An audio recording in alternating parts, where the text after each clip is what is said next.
Yasir Nenama masih bersama Anda di Kompas Malam, Saudara. Presiden kelima Republik Indonesia sekaligus Ketua Umum PDI Perjuangan Megawati Soekarno Putri menyinggung soal hubungannya dengan Presiden Joko Widodo. Ia menyebut hubungan keduanya yang baik-baik saja. Hal tersebut disampaikan oleh Megawati Soekarno Putri saat menghadiri acara penyerahan bendera duplikat bendera pusaka kepada seluruh kepala gubernur yang digelar hari ini di Balai Samudra, Jakarta, Saudara. Dalam pidato kuncinya di acara tersebut, Megawati menyinggung mengenai isu yang menyinggung dirinya dengan Joko Widodo. Lantas ia menyebut bahwa hubungan dirinya dengan Joko Widodo baik-baik saja. Megawati menduga isu tersebut muncul akibat pernyataannya yang tidak setuju mengenai perpanjangan 3 periode. Katanya saya tidak ini sama presiden. Lo enaknya lo dia ngomong kayak gitu. Lo saya sama presiden ya baik-baik aja. Emangnya kenapa? Hanya karena saya dikatakan karena saya tidak mau ketika diminta 3 periode, atau karena saya katanya tidak mau perpanjangan. Loh, saya tahu hukum kok. Mana yang ahli hukum mengatakan? Itu kan ranahnya namanya konstitusi. Lalu apa makna dari pernyataan Ketua Umum PDIP Megawati Soekarno Putri yang bilang hubungannya dengan Presiden Joko Widodo baik-baik saja? Kita bahas bersama dengan politisi PDIP, Bang Ciko Hakim, dan juga ada Direktur Eksekutif Indikator Politik, Mas Burhanuddin Muhtadi yang telah bergabung di Kompas Malam. Selamat malam, Bang Ciko, Mas Burhan. Malam, Yasir, malam, Om Burhan. Saya ke Bang Ciko dulu nih. Jadi ini baik-baik saja nih, berarti sinyalnya positif ya, hubungan PDIP dan juga Joko Widodo nih baik-baik saja. Ya, kita harus positif dalam menyikapi banyak hal, walaupun memang banyak hal juga yang harus diperbaiki di negara ini. Dan saya rasa apa yang disampaikan Ibu Megawati Soekarno Putri cukup normatif ya, apalagi beliau menyampaikannya di forum kepala-kepala daerah yang membagikan duplikat bendera. Jadi pada prinsipnya Ibu Mega memang seorang negarawan dan beliau walaupun mengatakan baik-baik saja tapi tetap jujur dan berkata benar jika menyampaikan bahwa beliau ada tidak sepahaman terkait dengan perpanjangan masa jabatan maupun 3 periode yang pernah kabarnya diminta dari pihak istana kepada berbagai partai politik termasuk PDI Perjuangan. Kita ketahui bahwa pada akhirnya PDI Perjuangan lah yang paling keras menolak wacana itu, dan kalau kita lihat justru seharusnya kan kita yang ikut larut dalam permintaan itu karena kita adalah bagian, dan waktu itu Pak Jokowi adalah bagian dari PDI Perjuangan. Namun begitulah sikap Ibu Mega dan kami di PDI Perjuangan, kami tegak lurus pada konstitusi, bukan pada perseorangan dan bukan pada ambisi-ambisi pribadi ataupun ambisi-ambisi golongan termasuk golongan kami, hanya untuk melanggarkan kekuasaan yang sebenarnya sudah diatur dalam undang-undang. Baik, ini pernyataan normatif dari Ketum PDIP. Saya ke Mas Burhan. Mas Burhan membacanya seperti apa nih yang disampaikan oleh Ketua Umum PDIP di tengah sebelumnya kita lihat kan dinamika politiknya seperti apa pada saat Pilpres yang lalu. Kemudian menyampaikan bahwa ternyata hubungan dengan Joko Widodo, Presiden Joko Widodo baik-baik saja. Kalau saya melihat pernyataan Ibu Mega jangan hanya dilihat secara verbal ya. Tetapi kita melihat memang sejak Pilpres 2024 sampai sekarang terjadi pasang surut hubungan Ibu Mega dengan Pak Jokowi, dan itu tidak bisa dipisahkan dari perbedaan terkait dengan isu-isu fundamental, termasuk isu berkaitan dengan perpanjangan masa jabatan presiden maupun isu berkaitan dengan lolosnya Gibran sebagai calon wakil presiden. Jadi pernyataan Ibu Mega tadi ya menurut saya wajar sebagai politisi tidak menambah situasi panas yang sudah terjadi. Tetapi kalau kita membaca secara lebih hati-hati ya, reading between the line, itu terlihat memang ada hubungan yang sedang renggang, dan itu terlihat dari banyak sekali usaha dari istana untuk mendekati Ibu Mega, tetapi sampai sekarang belum terjadi pertemuan, dan itu menunjukkan sesuatu. Jadi kalau misalnya pernyataan politik itu jangan hanya dilihat dari pernyataan tersurat, tapi yang tersirat. Oke, yang tersirat ya. Nah, makna tersiratnya nih PDIP melihatnya seperti apa nih, Bung Ciko? Apakah kedepannya akan ada islah begitu, akan ada pertemuan, atau ya hanya sekedar hal biasa lah yang disampaikan oleh Bu Mega? Jadi saya ingin menaruh pada porsinya dulu bahwa kita sebagai politisi atau sebagai insan, sebagai manusia biasa juga kita harus menghindari membenci seseorang karena seseorang.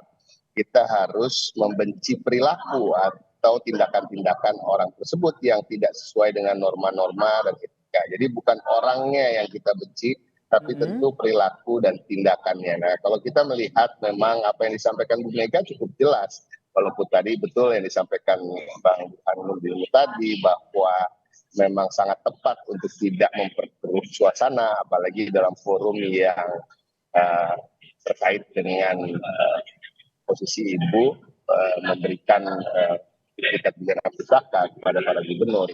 Jadi ini adalah sesuatu hal yang biasa saja. Tapi kalau dikatakan apakah baik-baik saja terkait dengan apa-apa yang telah dilakukan oleh Presiden Jokowi maupun jajaran di bawahnya, terkait dengan pemilu, terkait dengan meloloskan Gibran melalui putusan MK yang kontroversial, dan baru-baru ini ada putusan MA yang dikaitkan dan tentu sangat terkait dengan upaya untuk meloloskan adik Gibran, Kaisang, untuk maju. Nah, hal-hal seperti inilah yang masih mengganjal bagi PDI Perjuangan. Masih mengganjal bagi PDIP, itu berarti, Bung Ciko, maaf saya potong. Saya rasa juga tidak hanya bagi PDI Perjuangan, karena PDI Perjuangan ini kan partai politik yang menyerap aspirasi rakyat, partai politik yang bergerak untuk kemaslahatan masyarakat dan bangsa. Jadi pada prinsipnya kami melihat ini adalah hal-hal yang melanggar etika dan norma-norma dalam berdemokrasi, dan tentu saja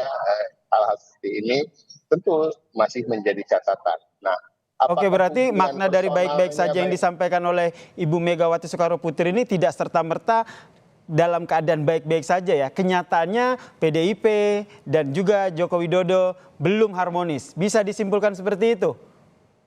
Secara personal bisa saja harmonis. Kalau kita lihat Mbak Puan dalam berbagai kesempatan itu kan hadir bersama Presiden. Oke, secara personal. Kalau secara kepartaian dan politik? Secara kepartaian dan politik banyak perbedaan, tentunya banyak hal-hal yang kami tidak sepakati dan tidak sepahami dengan apa yang diperbuat oleh beliau maupun jajaran-jajaran di bawah beliau atas perintah ataupun hanya untuk menyenangkan yang bersangkutan. Nah, tentu ini juga bisa dilihat secara umum, dan ini biasa aja.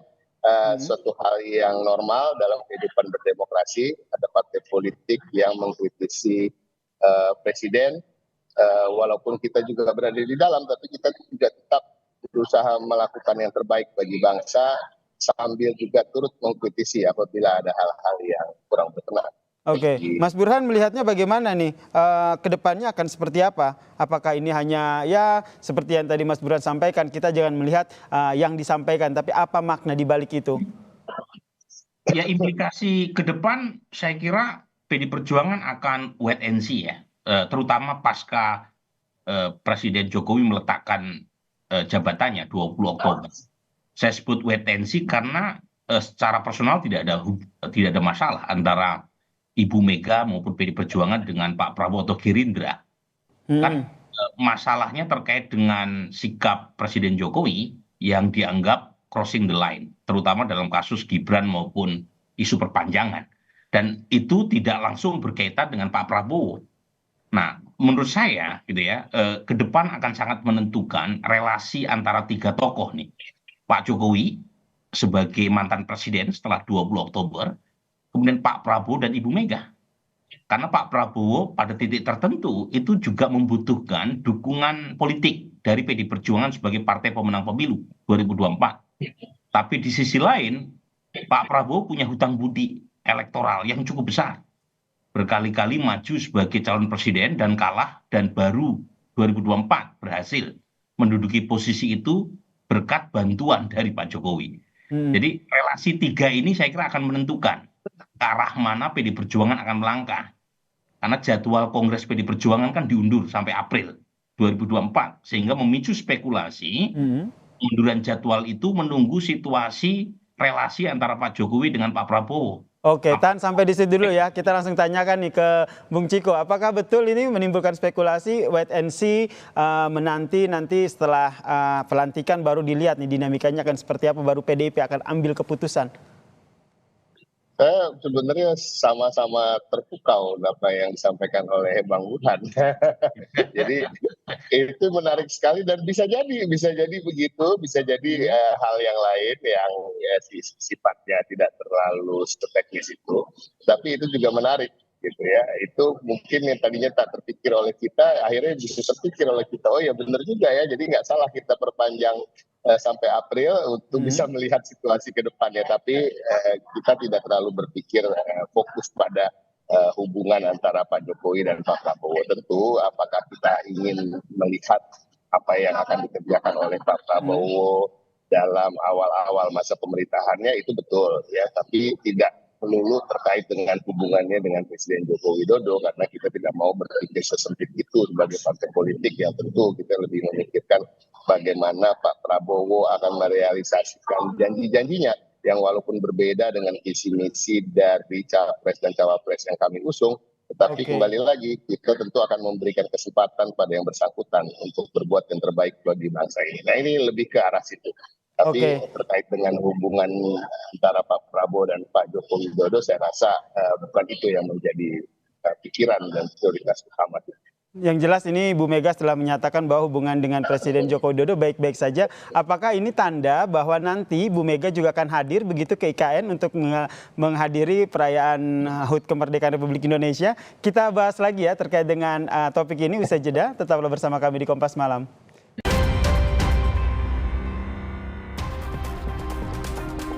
Kita masih memperbincangkan terkait dengan pernyataan dari Ketum PDIP Megawati Soekarnoputri yang bilang bahwa ternyata hubungannya dengan Presiden Joko Widodo baik-baik saja. Masih bersama saya politisi PDIP Bung Ciko dan juga ada pengamat politik Mas Burhanuddin Muhtadi. Saya ke Mas Burhan nih, Mas Burhan, kalau kita lihat ini kan pernyataan dari Bu Mega, ya kita bisa katakan ini adalah tone positif ya, menyatakan bahwa ternyata hubungan sama Jokowi baik-baik saja. Apakah ini pertanda bahwa kemungkinan besar ataupun ada kemungkinan Megawati Soekarnoputri ini akan hadir begitu di IKN dalam melaksanakan ataupun perayaan Hari Kemerdekaan? Saya tidak tahu ya. Atau begini saja, kalau seandainya datang maknanya apa, kalau tidak datang maknanya apa? Begini, soal kehadiran Ibu Mega secara in person itu kan bisa dimaknai menurunnya tensi hubungan kedua tokoh ya, dan itu baik buat publik. Dan meskipun beliau hadir kan tanpa harus mengurangi ketidaksetujuan Ibu Mega dan PD Perjuangan selama ini terhadap sikap Pak Jokowi. Jadi bertemu menurut saya nggak ada masalah. Dan publik akan dengan sangat mengapresiasi kalau pertemuan itu terjadi. Tanpa harus melunturkan sikap Ibu Mega dan PD Perjuangan. Jadi justru akan memberi pesan yang kuat bahwa betapapun perbedaan itu kuat dan sudah terjadi antara keduanya, tetapi tidak menghalangi ya, pertemuan itu. Tapi kalau misalnya tidak jadi ketemu sekalipun, menurut saya itu hak dari Ibu Mega maupun Pak Jokowi kalau misalnya tidak terjadi pertemuan tersebut ya. Dan buat saya memang berat ya. Jadi kalau ditanya bagaimana kans pertemuan itu secara in person dalam waktu dekat, berat. Mungkin perlu waktu yang tidak sebentar. Coba cek pertemuan Ibu Mega dengan Pak SBY. Kan udah lebih dari 20 tahun sejak tahun 2004 kan. Memang ada pertemuan 1-2 tetapi tetap ada tembok gitu ya yang memisahkan keduanya. Sementara sama Pak Jokowi kan baru kemarin. Oke, jadi Anda melihatnya juga kemungkinan besar akan lama begitu ya prosesnya sehingga akhirnya ada pertemuan. Namanya juga prediksi ya, bisa salah, bisa benar. Sepertinya mungkin masih berlangsung lama. Oke, masih berlangsung lama. Bung Ciko, melihatnya bagaimana nih? Apalagi kalau kemarin kan sempat ada wacana akan ada pertemuan begitu putranya Presiden Joko Widodo, Kaisang yang ingin bertemu dengan anaknya Bu Mega gitu, Mbak Puan. Tapi ini juga belum terrealisasi nih. Ya begini, kan keinginan-keinginan itu kan disampaikan dari pihak luar, bukan dari pihak PDI Perjuangan ya. Jadi ketika kita bicara soal Kaisang, misalnya cuma sampai sekarang juga pengetahuan saya belum ada permintaan untuk waktu atau jadwal. Yang kedua terkait dengan undangan menghadiri Hari Kemerdekaan di IKN, itu juga saya sampai hari ini belum update ke teman-teman di kesekretariatan apakah sudah menerima undangan dari istana. Itu satu. Dan kalau memang ada undangan itu masuk, tentunya itu adalah diskresinya ibu sendiri yang akan menentukan, akan mengambil sikap, apakah beliau akan datang, apakah ternyata ada jadwal yang sudah diagendakan jauh sebelum ini yang memang sudah dijadwalkan ibu untuk hadir di tempat lain, kita nggak tahu. Dan sampai hari ini juga saya juga nggak mau berspekulasi apa yang menjadi pertimbangan, apakah ibu nanti akan datang atau tidak, pertimbangannya apa, ya itu saya juga yang lebih tahu adalah ibu sendiri.